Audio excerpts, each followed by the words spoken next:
కుళ్ళు కుతంత్రాలు, కుట్రలు, తప్పుడు ప్రచారాలు, ఇంట్లోనే పోటాపోటీ, ఒకని మీద ఒకనికి నమ్మకం లేదు. వాడిని చూస్తే వీడు, వీడిని చూస్తే వాడిని నమ్మడు. వాడో గుంపు, వీడో గుంపు. ఈ గుంపులలో గిల్లి కజ్జాలు.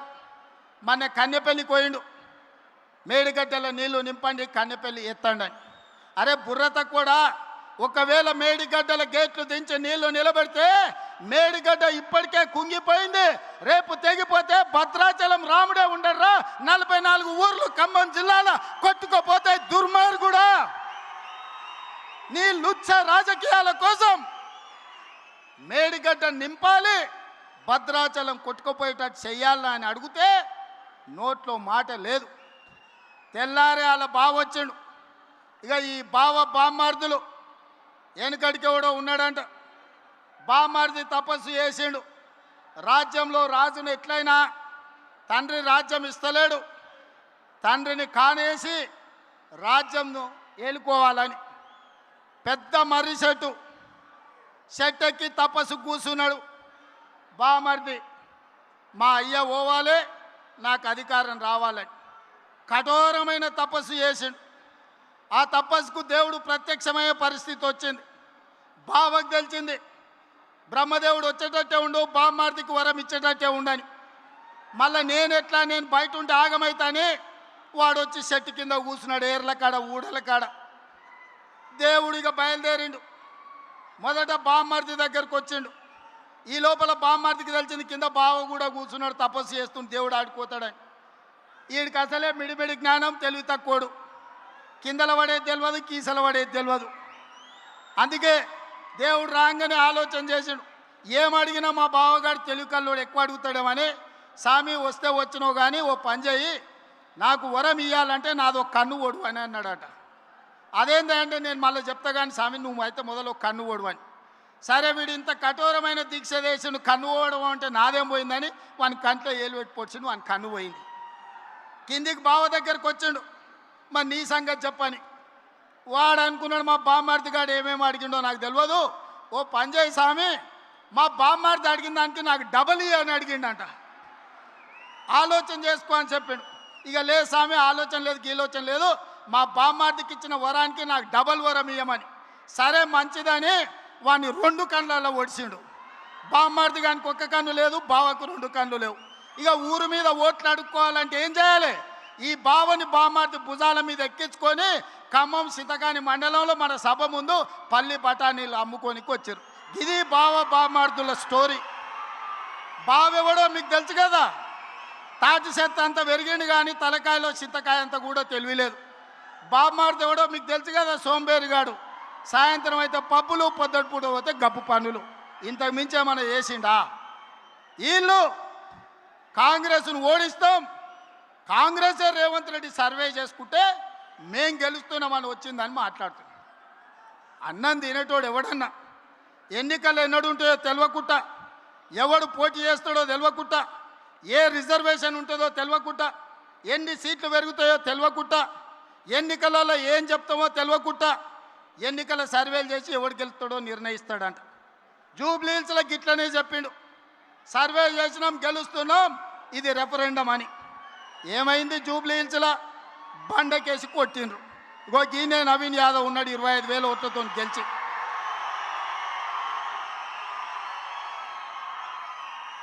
మనము పెళ్లికి బ్యాండు మేళమోని పిలుచుకుంటాం. బ్యాండు మేళమోడు మనం ఏదో అడిగితే గదే దరువు వాయిస్తాడు. వీడు సర్వేలకు ఇచ్చేటోడు కూడా వాని సర్వేలు ఇచ్చి బ్యాండు మేళం వాయించమంటే వీనికి సంతోషం కలిగేదే వాయిస్తాడు తప్ప నిజము చేదుగా ఉంటుందని వాడెందుకు చెప్తాడు? అసలు వాళ్ళయ్యా ఆయల్లా రెండోసారి ప్రభుత్వం వచ్చినప్పుడు హరీష్ రావును మంత్రిని చేయనికే ఏడాది పట్టింది. ఆయల్లా పార్టీలకు వెళ్ళే మెడల్ పట్టి దొబ్బాలని చూసిరు. ఇవాళ కన్నెపల్లి పోతుంటే కేటీఆర్ హరీష్ రావుని ఎంబడి తీసుకపోలే. ఆల్రెడీ హరీష్ రావు బీజేపీలతోని సందపుసుకేస్తూనే ఉన్నాడు, చీకట్ల మాట్లాడుతూనే ఉన్నాడు. కాదని భద్రాచలం రావుని మీద ఒట్టేయమను హరీష్ రావును.